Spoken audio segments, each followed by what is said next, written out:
ప్రభు నామానికి మహిమ కలుగును గాక. కూడి వచ్చిన మీ అందరికీ కర్మేల ఆత్మీయ సహవాస సంఘ విశ్వాసులందరికీ మన ప్రభువును ప్రియరక్షకుడునైన యేసుక్రీస్తు వారి శ్రేష్టమైన నామములో శుభములు మరియు వందనాలండి. నిర్గమకాండం 8వ అధ్యాయాన్ని మనం ధ్యానం చేసుకుంటున్నాం. నిర్గమకాండం 8వ అధ్యాయం.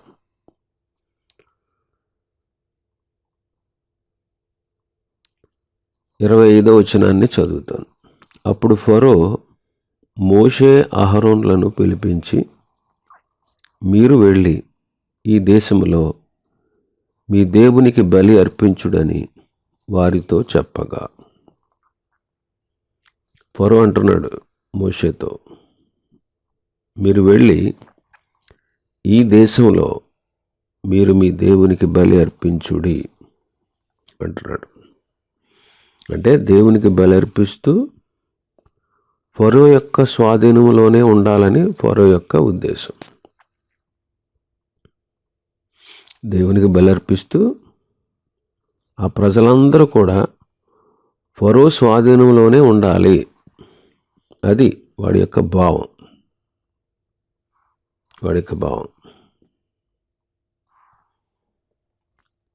అపవాది కూడా, సాతాను కూడా చాలాసార్లు చాలామందిని ఇలాగే మభ్యపెడుతూ ఉంటాడు. ప్రభుని నమ్ముకుంటే మాత్రం అని కొన్నిసార్లు మనల్ని కన్ఫ్యూజన్లో పడేస్తూ ఉంటాడు. ప్రభుని నమ్ముకున్న వాళ్ళు కూడా వాడి స్వాధీనంలోనే ఉండాలి అని వాడి యొక్క కోరిక అన్నమాట. అంటే వాళ్ళు ఒకవేళ బలర్పించి ప్రభుని ఆరాధించినా ఇంకా వాళ్ళకి స్వాతంత్రం లేదు. అక్కడే ఉంటే ఫరో వాళ్ళని ఇంకా శ్రమపరిచి బాధపరిచి వారిని ఇబ్బందులు పాలు చేయాలని వాడి ఉద్దేశం. కాబట్టి ప్రజలు అక్కడ ఉండడం న్యాయం కాదు. సాతాను ఎలాగే మనల్ని ఒత్తిడి చేస్తూ ఉంటాడు. వాడికి ఎంత మాత్రం మనం లోబడకూడదు, సమ్మతించకూడదు. నీతిమంతుడైనటువంటి లోతు ఎక్కడున్నాడు? సొదొమలో ఉన్నాడు. పేతురు రాసిన 2వ పత్రిక 2వ అధ్యాయం 7వ వచనం. దుర్మార్గుల కామ వికారయుక్తమైన నడవడి చేత బహు బాధపడిన నీతిమంతుడగు లోతును తప్పించెను. ఆ నీతిమంతుడు వారి మధ్యను కాపురం ఉండి తాను చూచిన వాటిని బట్టి వినిన వాటిని బట్టి వారి అక్రమమైన క్రియల విషయంలో దినదినము నీతిగల తన మనస్సును నొప్పించుకొనుచూ వచ్చెను.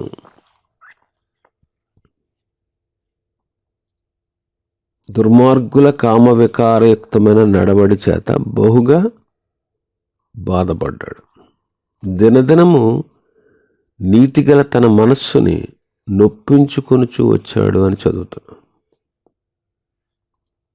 అంటే అలాంటి ప్రదేశంలో ఉన్నాడు లోతు, కానీ అక్కడ అతనికి ఏమాత్రం నెమ్మది లేదనమాట. ఏమాత్రం నెమ్మది లేదు. అలాగే మనం కూడా సాతాను ఆధీనంలో ఉంటే మనం ఏమాత్రం నెమ్మది పొందలేం. ఎంత ప్రభువుని అంగీకరించినా, రక్షింపబడినా, ఆయన బిడ్డలుగా చేయబడినా, నీవు నేను అపవాదికి చోటిచ్చి వాడితో సహవాసం చేసి వాడి ఆధీనంలో ఉంటే, వాడి చెప్పు చేతల్లో మనం నడుచుకుంటూ ఉంటే ఎంత దేవుని బిడ్డలైనా వాళ్ళకు నెమ్మది ఉండదండి. అందుకే చాలామంది అంటూ ఉంటారు, ప్రభుని నమ్ముకున్నాం కానీ మనశ్శాంతి లేదండి, నెమ్మది లేదండి, సంతోషం లేదండి అని కొంతమంది వాపోతూ బాధపడుతూ ప్రభువుని నిందిస్తూ ఇలా ప్రవర్తిస్తూ ఉంటారు. అలాంటి వాళ్ళు గమనించాలి. అలాగ ప్రభువును నిందిస్తూ ప్రభు ఏం చేశాడు అని అలాంటి తలంపు కలిగి ఉన్న వాళ్ళు ఒకసారి వాళ్ళ జీవితాన్ని క్షుణ్ణంగా పరీక్షించుకోవాలి. నిజంగా భక్తిగా ఉండి కష్టాలు, శ్రమలు, బాధలు, ఇబ్బందులు అనుభవిస్తూ ఉన్నవాళ్ళు వాళ్ళు ఎప్పుడు కూడా ప్రభువుని నిందించరు. వాళ్ళు ధైర్యంగా ఉంటారు. వాళ్ళు ప్రభు మీద నిరీక్షణతో, విశ్వాసంతో ముందుకు కొనసాగుతారు. అలాంటి వాళ్ళు అసలు ఏ విషయానికి తొందరపడరు, భయపడరు. ప్రభువుకే తమకున్న కష్టంలో తమ జీవితాన్ని ప్రభువుకే అంకితం చేసుకుంటారు. కష్టమైన, నష్టమైన, శ్రమైన, బాధైన ఏదైనా సరే నాకు ప్రభువే కావాలి, ఆయన న్యాయవంతుడు అని వాళ్ళ ప్రవర్తన ద్వారా రుజువు చేసుకుంటారన్నమాట. కానీ కొందరు ప్రభువుని దూషిస్తూ, నిందిస్తూ, అవమానిస్తూ ఇతరుల దగ్గర, దేవుని ప్రజల దగ్గర, అన్యుల దగ్గర ఏంటోలేండి ఎందుకో నమ్ముకున్నాను అన్నట్టు బాధపడిపోతూ ఉంటారు. అలాంటి వాళ్ళు తట్టుకోలేకపోతున్నారు, నిలబడలేకపోతున్నారంటే వాళ్ళలో ఏవో బలహీనతలు ఉండే ఉంటాయి.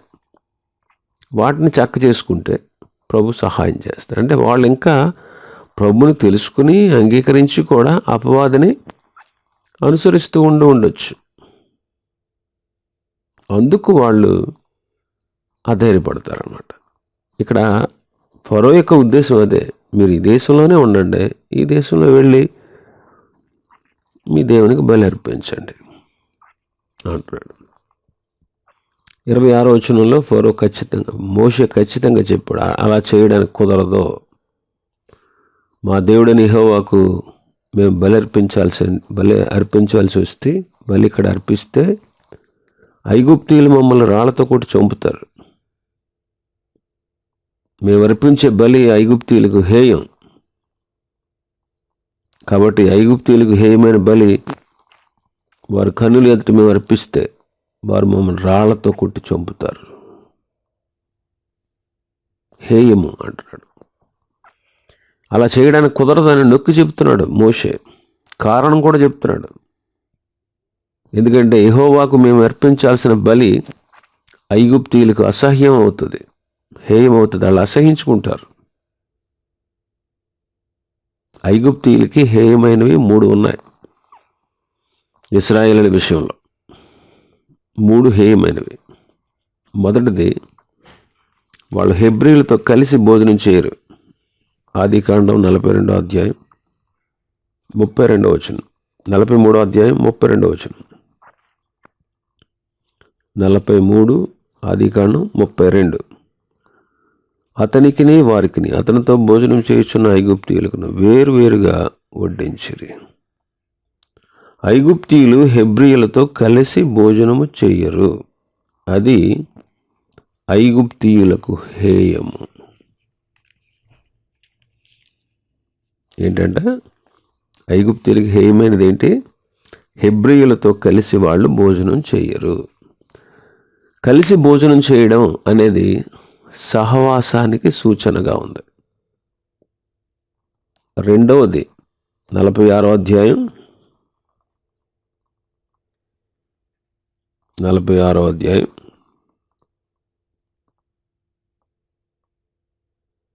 33వ వచనాన్ని చదువుతాను.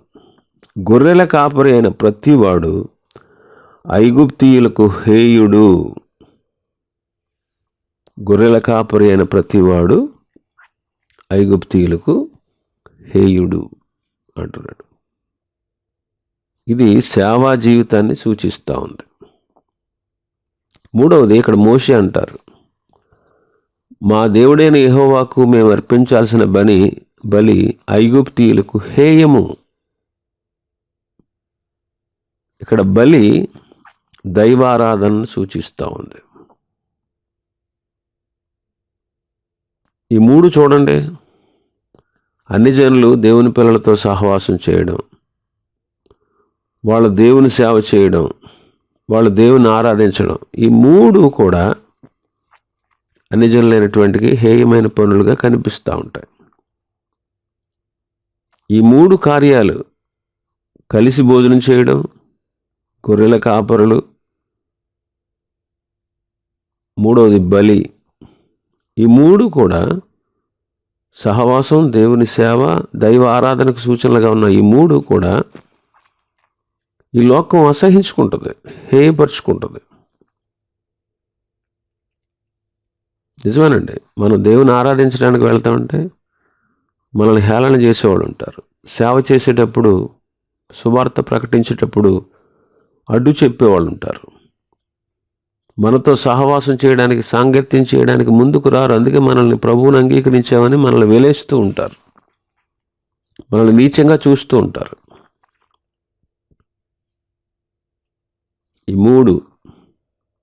మూడు కార్యాలు ఆనాడు ఐగుప్తీయులకి హేయమైనట్టు ఈనాడు లోకం కూడా మనల్ని ఈ కార్యాలు చేసేవాళ్ళని చూసి అసహించుకుంటూ ఉంటుంది. అందుకే మోషే అంటున్నాడు, మేము 3 దినములు అరణ్యంలోనికి వెళ్ళి అక్కడ మేము బలి అర్పిస్తాం.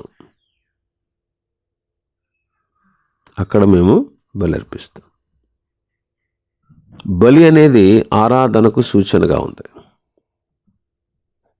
బలి అర్పించడానికి గురించి 3 విషయాలు మనం తెలుసుకోవాలి. ఒకటి, ఎవరు బలి అర్పించాలి? బలి అంటే ఆరాధనకు సాదృశ్యం. గుర్తుపెట్టుకోండి, బలి అంటే ఆరాధనకు సాదృశ్యం. ఎవరు బలి అర్పించాలి? ఎలాగూ బలి అర్పించాలి? ఎందుకు బలి అర్పించాలి? ఈ 3 చాలా ప్రాముఖ్యమైనటువంటి విషయాలు. ఎవరు ఆరాధన చేయాలి? ఎలా ఆరాధన చేయాలి? ఎందుకు ఆరాధన చేయాలి అనేది చాలా ప్రాముఖ్యమైన విషయం. ఈ సత్యాలు మనకి తెలియాలి. ఒకటి, ఎవరు బలి అర్పించాలి అంటే ఎవరు దేవుణ్ణి ఆరాధించాలి? ఇక్కడ అంటారు, మోషే అరణ్యములో 3 దినముల ప్రయాణమంత దూరం మేము వెళ్ళాలి, అక్కడ బలి అర్పించాలంటున్నాడు. 3 దినాల ప్రయాణం అంత దూరం వెళ్ళాలి అంటే, అలా అయితే ఐగుప్తు నుంచి వాళ్ళు విమోచించబడిన తర్వాతే అనే విషయం మనకి అర్థమవుతుంది. మరి ఐగుప్తు నుంచి విడిపించబడాలి అంటే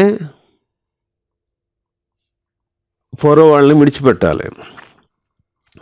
విడిచిపెట్టాలంటే ఫరో ఓడిపోవాలి, ఫరోకి దైవ భయం కలగాలి. ఫరో మీదకి వచ్చే శిక్ష వీళ్ళ మీదకి రాకుండా ఉండాలంటే పస్కా బలి పశువు వధించబడాలి. కాబట్టి ఇక్కడ విమోచించబడిన వారే ప్రభువుని ఆరాధించాలి, అదనమాట అర్థం. ఐగుప్తు నుంచి బయటికి వెళ్తేనే వాళ్ళు ఆరాధించాలి. అలాగే దేనికి సూచనగా ఉందంటే విమోచనకు సూచనగా ఉంది.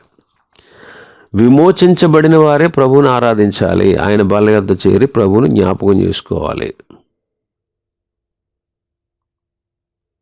ప్రభు యొక్క బల్ల యొద్ద చేరి ప్రభువుని జ్ఞాపకం చేసుకోవడం గురించి, రొట్టె విరుచడం గురించి పరిశుద్ధ గ్రంథాలు మనం చదువుతాం. అపొస్తలుల కార్యములు 20:7 మేము ఆదివారమున మేము రొట్టె విరుచుటకు కూడి వచ్చినప్పుడు అనుంటారు. ఇందులో ఆరాధన ఇమిడి ఉంది. ప్రభువును జ్ఞాపం చేసుకోవడం, ఆయన్ని ధ్యానించడం, ఆయన గురించి తలపోసుకోవడం, ఇదే ఆరాధన. విమోచించబడిన వారే ఈ పని చేయాలి. విమోచించబడిన వారే ఆరాధనకు అర్హులు.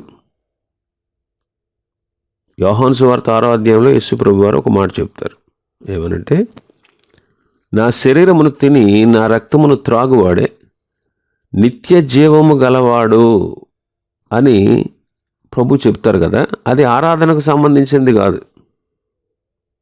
యోహాను సువార్త 6వ అధ్యాయంలో ఆయన సేవను ప్రారంభ దినాల్లో చెప్పారు.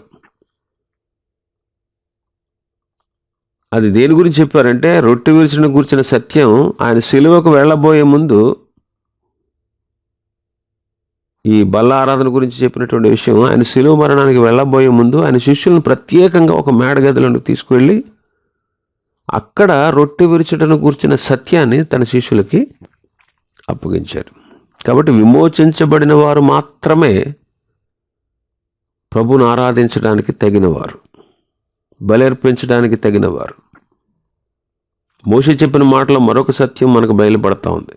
ఏమనంటే, మేము అరణ్యంలోనికి 3 దినముల ప్రయాణం అంత దూరం పోయి అంటున్నాడు.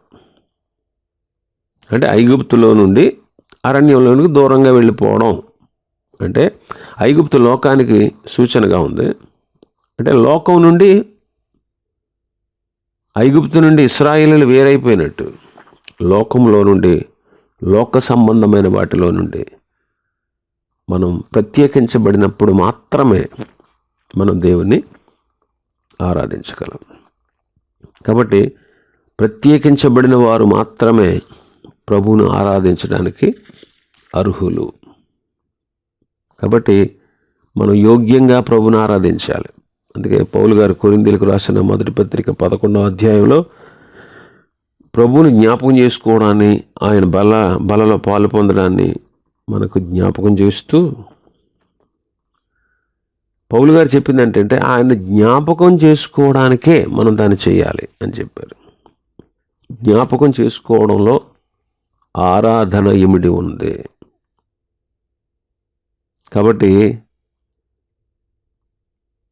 విమోచించబడిన వారు, లోకములో నుండి ప్రత్యేకించబడిన వారు, ప్రత్యేకమైన జీవితాన్ని జీవించేవారే ప్రభువును ఆరాధించాలి.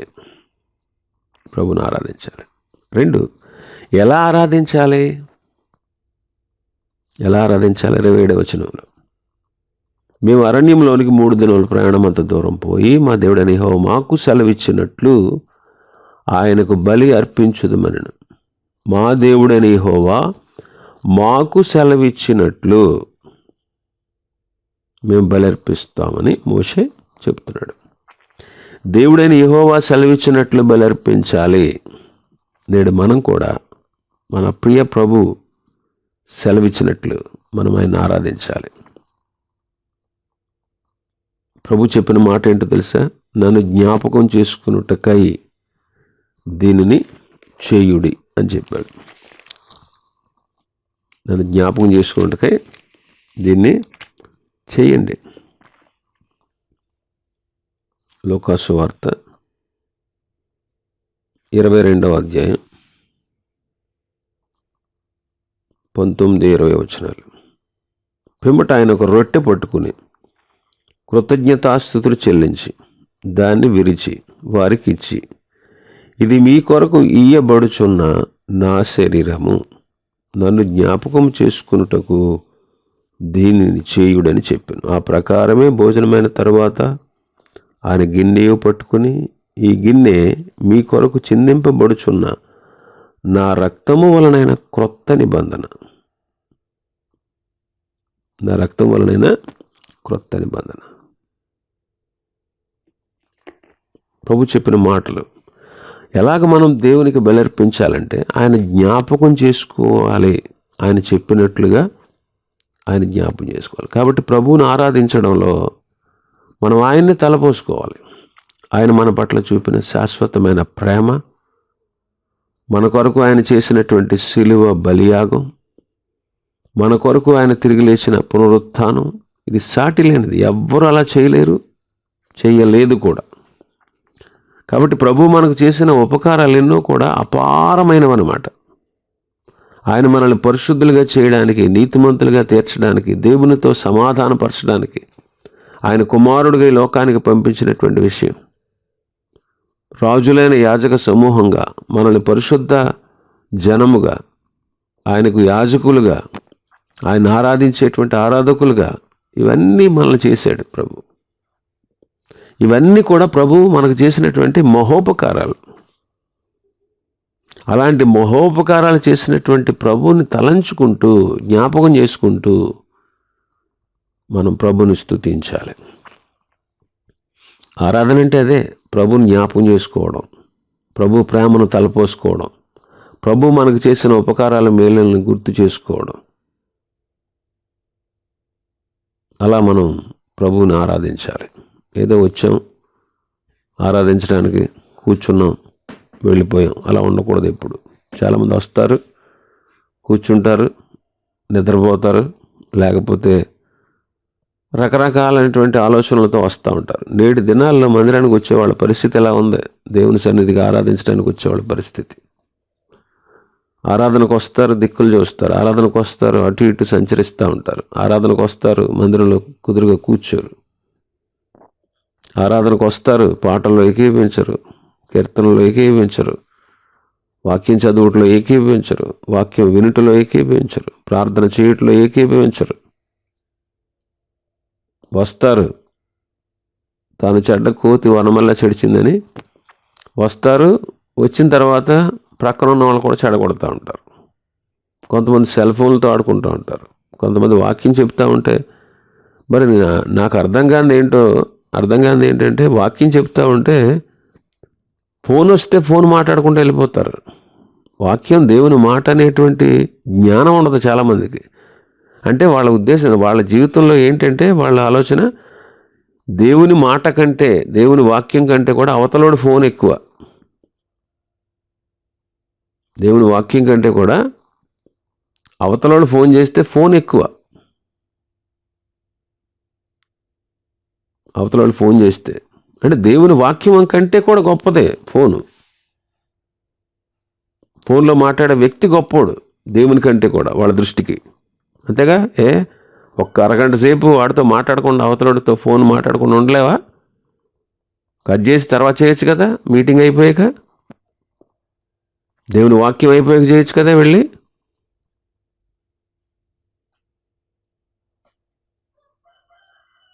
అక్కడే కూర్చొని ఫోన్ మాట్లాడుతుంటారు కొంతమంది.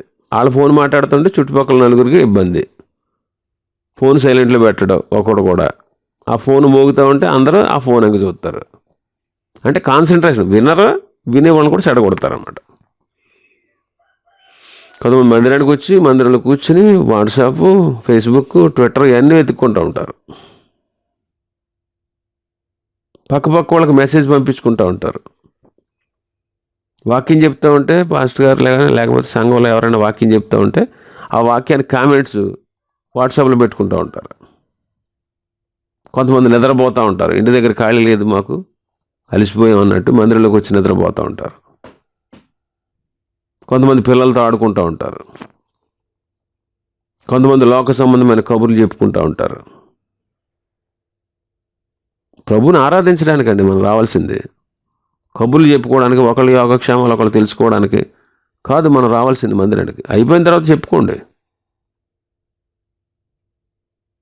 చాలామంది అండి దేవుని మందిరానికి వస్తారు, వాళ్ళ ప్రవర్తన ఎలా ఉంటుంది? నవ్వుకుంటూ ఉంటారు, జోకులు వేసుకుంటూ ఉంటారు.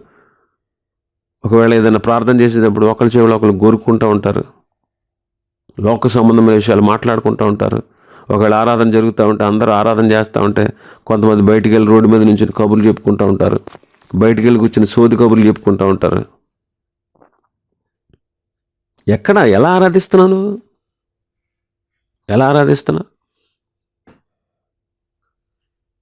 ప్రభువుకి స్థానం ఇస్తున్నావా? ఒక్కసారి గమనించండి, ఎలా ఆరాధన చేస్తున్నాం.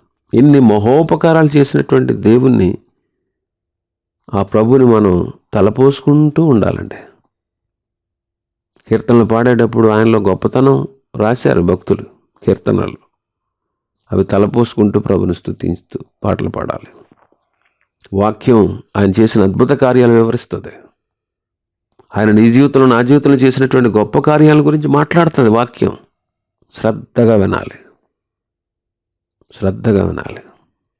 ఆయన చేసిన కార్యాలు తలపోసుకుంటూ స్తుతించాలి.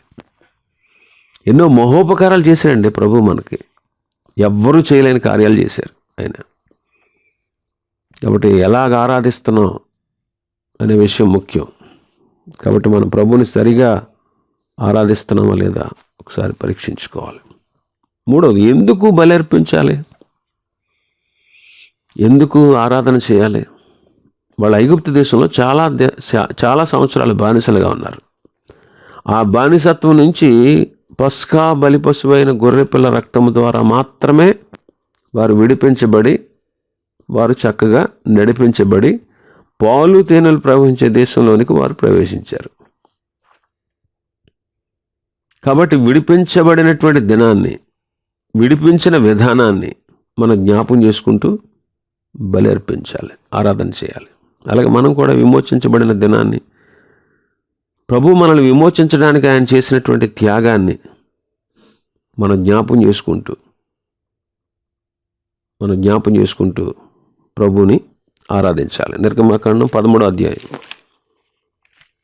3వ వచనం నుంచి, మోషే ప్రజలతో ఇట్లనెను, మీరు దాసగృహమైన ఐగుప్తు నుండి బయలుదేరి వచ్చిన దినమును జ్ఞాపకం చేసుకునుడి. యెహోవా తన బాహుబలము చేత దానిలో నుండి మిమ్మల్ని బయటకు రప్పించెను.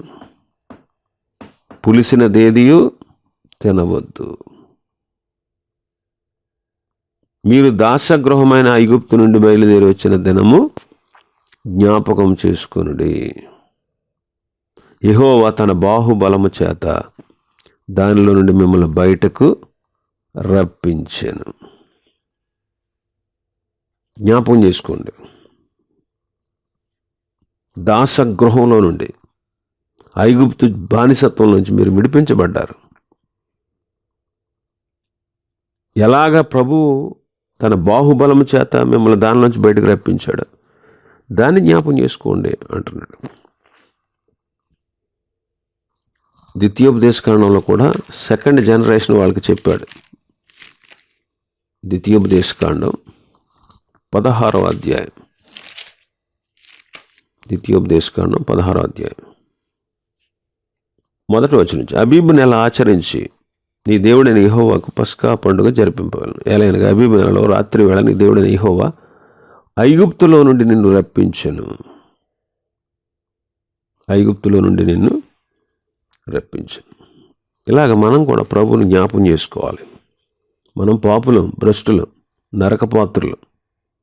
అయితే ప్రభు మనల్ని ఉచితంగా, మనల్ని ప్రేమించి మనకు ఉచితంగా మన కొరకు బలైపోయి మరణించి తిరిగి లేచి మనల్ని పరిశుద్ధులుగా, నిర్దోషులుగా, నిరపరాధులుగా చేసి దేవునితో సమాధానపరిచి పరలోకంలో ప్రవేశించి తండ్రి కుడి పార్శ్వమందు కూర్చుని మన కోసం విజ్ఞాపన చేస్తూ ఉన్నాడు. ఆయన మనకు రక్షణ ఇవ్వడానికి ఎంతో గొప్ప త్యాగాన్ని ఆయన శిలువలో చేశారు.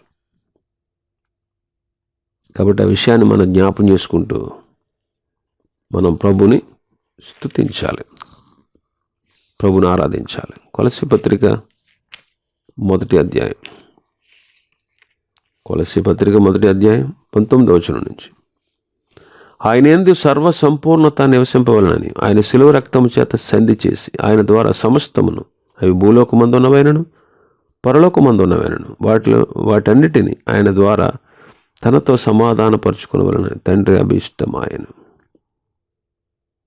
మరియు గతకాలం మందు దేవునికి దూరస్తులు, మీ దుష్క్రియల వల్ల మీ మనసులో విరోధ భావం కలవారైన మిమ్మును కూడా తన సన్నిధిని పరిశుద్ధులుగా, నిర్దోషులుగా, నిరపరాధులుగా నిలబెట్టుటకు ఆయన మాంసయుక్తమైన దేహం మందు మరణం వలన ఇప్పుడు మిమ్మును సమాధానపరిచెను. కాబట్టి మనం ఇలాగ మేలు చేసిన ప్రభువుని మనం ఆరాధించాలి.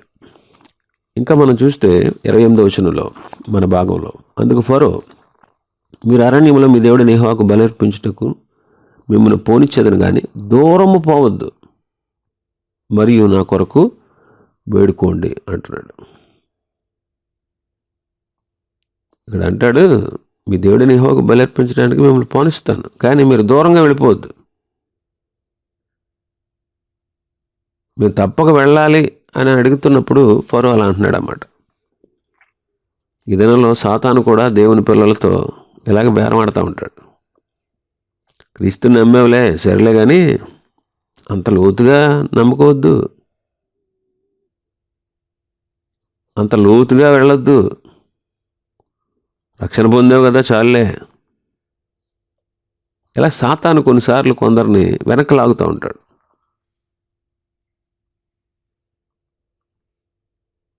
మన ప్రభు శిష్యులతో ఏం చెప్పాడు?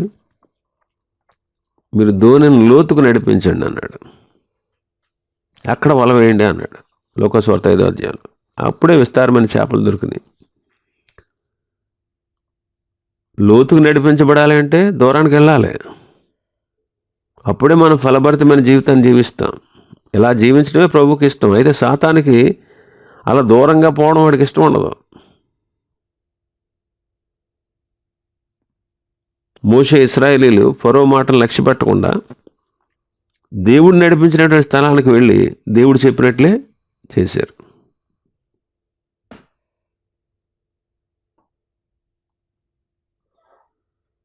అలాగే మనం కూడా లోతైనటువంటి ఆత్మీయ జీవితాన్ని, మన ఆత్మీయ జీవితంలో మనం లోతుకు వెళితే ప్రభు మన జీవితాల కార్యాలు చేస్తాడు. సేవ జీవితాలు మనం దూరంగా వెళితే, లోతుకు వెళితే చాలాసార్లు సాతానికి ఇష్టం ఉండదు. అందుకే కదా చాలామంది దూర ప్రాంతాలకి సేవకు వెళ్ళరు. ఒకవేళ ప్రభు పని నిమిత్తం మనం దూరంగా వెళ్ళవలసి వచ్చినా ఏం చేయాలి? వెళ్ళాలి. ఇంకా అంటాడు ఫరో, నా కొరకు వేడుకోండి అంటున్నాడు. నా కొరకు వేడుకోండి, దూరమునకు పోవద్దు, మరియు నా కొరకు వేడుకోండి. ఏగ ఎంత ఉంటుందండి? చిన్నదే కదా. అది గుంపుగా వస్తే ఐగుప్తు దేశమే చెడిపోయింది. 29వ వచనం చూడండి. నేను నీ యొద్ద నుండి వెళ్ళి రేపు ఈగల గుంపును ఫరో యొద్ద నుండి, అతని సేవకుల యొద్ద నుండి, అతని జనుల యొద్ద నుండి తొలగిపోయినట్లు యెహోవాను వేడుకొందును. కానీ యెహోవాకు బలి అర్పించుటకు ఫరో జనులు పోనీక ఇంకనూ వంచన చేయకూడదని చెప్పి ఫరో యొద్ద నుంచి బయలు వెళ్ళి యెహోవాను వేడుకొనను. చిన్న ఏగ గుంపులుగా వస్తే ఆ దేశమంతా చెడిపోయింది. గొప్ప రాజు అనుకునే ఈ ఫరో అతనుకున్నటువంటి గర్వం అణిగిపోయింది అనమాట. ప్రజలను పోనిస్తానంటున్నాడు. మోషే ఇక్కడ ఆ ఏగల గుంపు పోవునట్లు యెహోవాను వేడుకుంటాను అంటున్నాడు. 31వ వచనంలో మనం చూస్తే ఏగల గుంపులు ఫరో యొద్ద నుండి, అతని సేవకుల యొద్ద నుండి, అతని ప్రజల యొద్ద నుండి తొలగిపోయాను, ఒక్కటి అయినను నిలువలేదు. ఒక్కటి అయినను నిలువలేదు. దేవుడు మహోన్నతుడు. ఒక చిన్న ఈగ కూడా నిలవకుండా పని సంపూర్తిగా చేయగలడు ఆయన. పెద్దవాటిలో జోక్యం చేసుకుంటాడు, అతి చిన్న వాటిలో కూడా ఆయన తన మహత్యాన్ని కనపరుస్తాడు. మీరు ప్రార్థనలో పెద్ద మనవులు చేయండి, లేకపోతే చిన్న మనవులు చేయండి. ఏగంత చిన్న వాటిని కూడా మనం ప్రభువుని అడగాలి, ప్రభువుకు మనవి చేయాలి. దేనిని గూర్చి చింతపడొద్దు అంటాడు అందుకే పౌలు గారు. దేనిని గూర్చి చింతపడకండి. అది పెద్ద సమస్య అయినా చిన్న సమస్య అయినా ఏదైనా సరే మనం ప్రభువుకి అప్పగిస్తే, ప్రభువుకి మనవి చేస్తే ప్రభు తప్పగా ఉంటాడు. చూడండి, ఒక్క ఏక కూడా ఉండకుండా, అసలు అది ఎంత శ్రేష్టమైన మాట చూడండి, అది ఎంత జ్ఞానం గల మాట.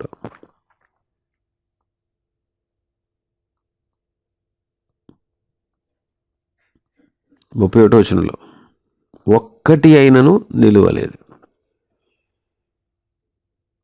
కాబట్టి గమనించండి, మనం పెద్ద సమస్య అనుకున్నా, చాలా చిన్నదే అనుకున్నా, ఏదైనా సరే ప్రభువుకు అప్పగిస్తే, ప్రభువుకు మనం చేస్తే ప్రభు తప్పక సహాయం చేయగల సమర్థుడు. ఒక్కటైనా మిగలలేదంట, అన్నీ తొలగిపోయినాయంట. ఇక్కడ ఇంకొక పాఠం మనం నేర్చుకోవచ్చు. ఏంటంటే మన జీవితంలో కూడా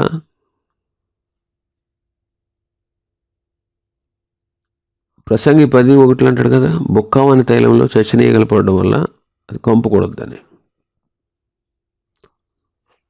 చచ్చిన ఈగల్లాంటి అపవిత్రమైనటువంటి కార్యాలు ఏది కూడా మనలో ఒక్కటి కూడా మిగలకూడదు. ఒక్కటి కూడా మిగలకూడదు. అంటే మన జీవితం ప్రభుకి పరిమళ వాసనగా ఉండాలి.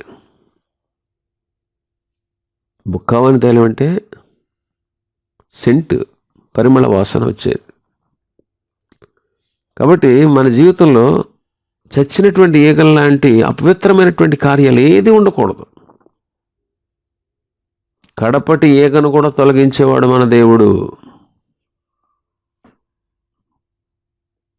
కడపటి ఈగను కూడా తొలగించేవాడు. అంటే మీలో ఏ విధమైనటువంటి అపవిత్రతను ఆయన చూసి సహించలేడు. కాబట్టి ప్రతి చిన్న అపవిత్రత ఏదైనా సరే, చిన్న అబద్ధమే కదా అంటారు, చిన్నదే కదా అంటారు. మన దృష్టిలో చిన్నదే అనుకుంటాం. చిన్నదైనా సరే ఒక్కటి కూడా మిగిలి ఉండకూడదు. అపవిత్రమైన కార్యాలు ఏవి మనలో ఉండకూడదు. ఉందా చచ్చినీగలు పడిన ఆ పరిమళ తైలం ఎలాగైతే కొంపకూడదు, అలా మన జీవితం అపవిత్రం అయిపోతుంది.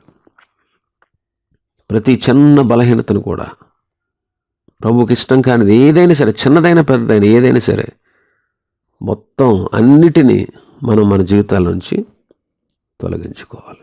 ఇంకా మనం మరొక విషయం నేర్చుకోవచ్చు ఇక్కడ. ఏంటంటే, ప్రార్థనకు జవాబిచ్చేటువంటి దేవుడు ఆయన. ప్రార్థనకు జవాబిచ్చేవాడు. అందుకే మోషే అంటాడు, నువ్వు వంచకూడదు, వంచన చేయకూడదు, ఇంకా నేను మళ్ళీ ప్రార్థన పోనీ అనకూడదు అని చెప్పాడు. అయితే 32వ వచనంలో చూస్తే, ఫరో ఆ సమయంలో కూడా తన హృదయాన్ని కఠినపరుచుకుని జనులను పోనీయనొల్లని వాడాయను. ఇప్పటికి 5 సార్లు ఫరో తన హృదయాన్ని కఠినపరుచుకున్నాడు.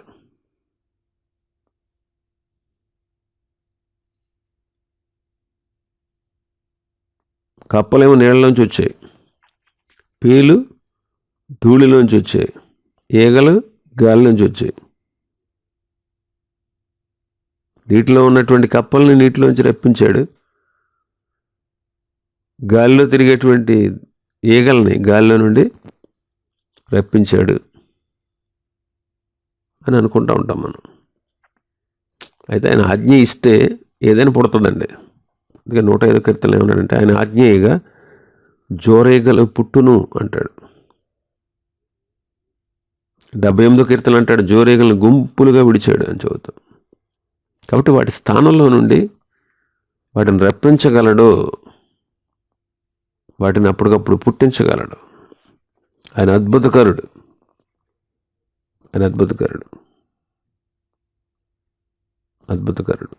కాబట్టి అలాంటి దేవుణ్ణి మనం కలిగి ఉన్నాం. అలాంటి అద్భుతకరమైనటువంటి దేవుడు మన జీవితాల్లో మనకు దొరికాడు.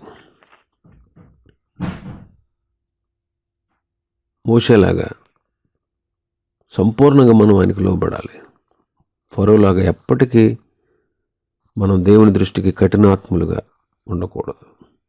ఫరో ఎప్పటికప్పుడు శ్రమ వచ్చినప్పుడేమో నా గురించి ప్రార్థన చేయండి అంటాడు, శ్రమ తీరిపోయాక కఠినమైపోతూ ఉంటాడు. చాలామంది అంతేనండి. కొన్ని శ్రమలు వచ్చినప్పుడు ప్రభుని వెంబడిస్తామని తీర్మానం చేసుకుంటారు, మళ్ళీ శ్రమ తీరిపోయాక ప్రభుని మర్చిపోతూ ఉంటారు. అలా కాకుండా, ఫరోలా కాకుండా, మోషేని పోలి సంపూర్ణంగా మన దేవునికి లోబడి ఆయన ఇచ్చేటువంటి ఆశీర్వాదాలు మనం పొందుకుందాం. ఇవి ఈ అధ్యాయంలో ఉన్నటువంటి విషయాలు. దేవుడి వాక్యాన్ని మన వెనికిడిలో ఆశీర్వదించును గాక. ఆమేన్.